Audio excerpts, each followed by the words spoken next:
दमदम से कमल के चिन्ह पर इस बार अपना भाग्य फिर से आजमा रहे हैं तपन सिकदर।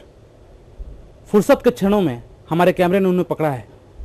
दादा, देखकर तो बहुत रिलैक्स आपको लग रहा है, लेकिन अंतर्द्वंद जो है मन में, कैसा कैसा लग रहा है, कितनी तैयारी है? देखिए, जब लड़ाई पर उतरता हूँ तब अंतर्द्वंद कुछ रहते नहीं है। अब लक्ष्य रहता है कि लड़ाई कैसे जीतना है।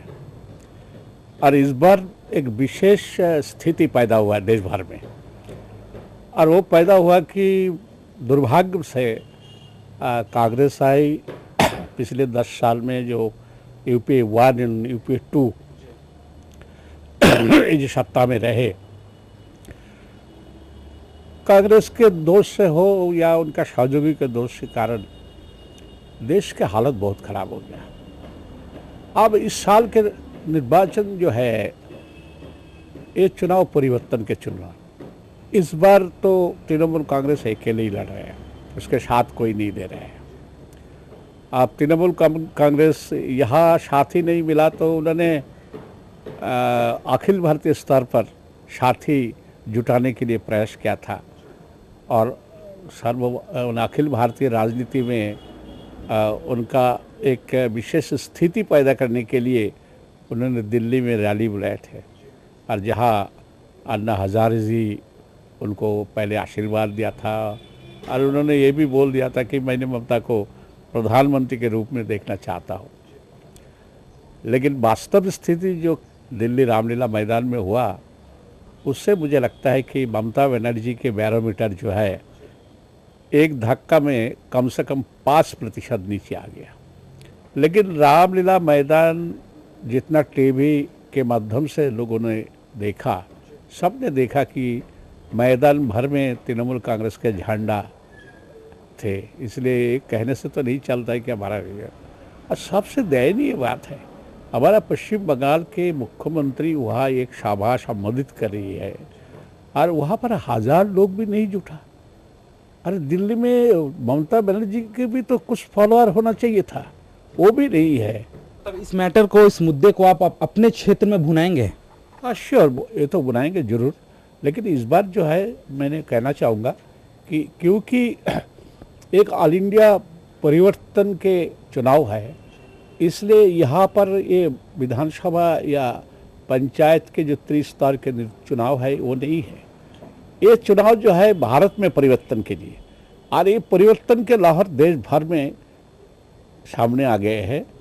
और भारतीय जनता पार्टी के प्रधानमंत्री पदप्रार्थी नरेंद्र भाई मोदी को सामने रख करके हम लोगों ने जो स्थिति देश भर में पैदा किया है, खास करके युवा शक्ति, युवक युवती, छात्र छात्रा, ये सब इतना आकर्षित हुआ है।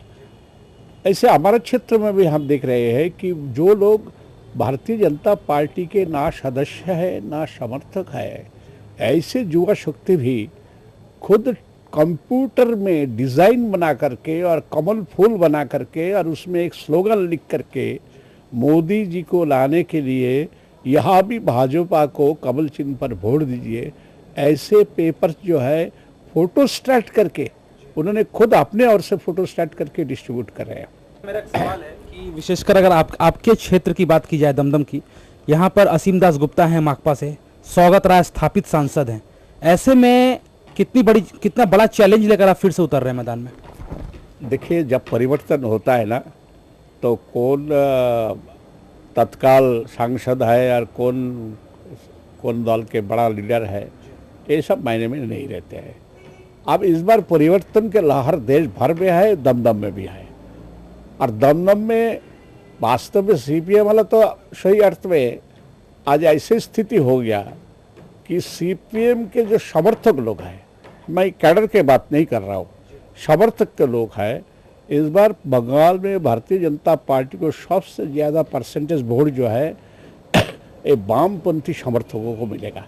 क्योंकि वामपंथियों ने समझ लिया कि वर्तमान सीपीआईएम को वोट दे करके केंद्र में बदलाव के कोई संभावना नहीं है। अगर केंद्र में सही अर्थ में बदलाव लाना है तो जो बीजेपी एकमात्र अब अल्टरनेटिव है, उसी को दे करके और उसके नेतृत्व में एनडीए जो है वही आएगा सत्ता में, तो अननेसेसरी वोट दे करके बहुत लोग आ रहे हैं। अब 3.5 साल तक ममता बनर्जी के नेतृत्व में यहाँ जो बेहाल स्थिति है इस सरकार का, उससे भी 5-10% घटेगा। अरे इसके कारण जो है ममता बनर्जी जो लगा कि पंचायत चुनाव में बिल्कुल सारे के सारे दखल कर लिया, वो संभव हुआ था कि वो चुनाव जो है सही अर्थ में लोकतांत्रिक ढंग से नहीं हुआ। वो तो जोर जबरदस्ती, जैसे सीपीएम वालों ने पंचायत चुनाव लड़ते थे एक समय, वैसे ही वो लड़ करके ले लिया। तो क्या आपको लगता है कि आपने जो पिछले लगभग 1 दशक पहले आप मंत्री थे और वहां पर जो आपने काम किया, तो कहीं ना कहीं उसका फायदा जो है लोग फिर से आप में तलाश भी रहे हैं और तराश भी रहे हैं? देखिए, इसमें क्या हुआ कि 2009 को जो चुनाव था वो परिवर्तन के चुनाव शुरू हुआ था उस समय, और जब परिवर्तन के चुनाव होता है उस समय कांग्रेस और तृणमूल कांग्रेस एक साथ रहे, और यहाँ सीपीएम को हटाना एकमात्र एजेंडा था वो उस समय।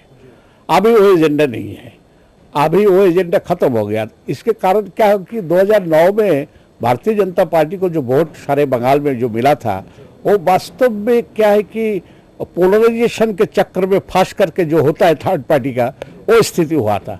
लेकिन वो इस बार वो स्थिति नहीं, इस बार जो है सही अर्थ में अगर कोई फास्ट स्टीयरिंग में कोई इस बार बैठे हैं तो भारतीय जनता पार्टी बैठी हुई है। तो मुझे लगता है कि यहाँ भी भारतीय जनता पार्टी के ग्राफ बढ़ेंगे, और इस बार जो है भारतीय जनता पार्टी निश्चित रूप से बंगाल से कई सीटों को जिता करके ले जाएगी। तपन सिकदर साहब का कहना है कि इस बार कई सीटों पर कमल जो है वो ड्राइविंग सीट पर बैठेगी और दमदम में भी कमल जरूर खिलेगा।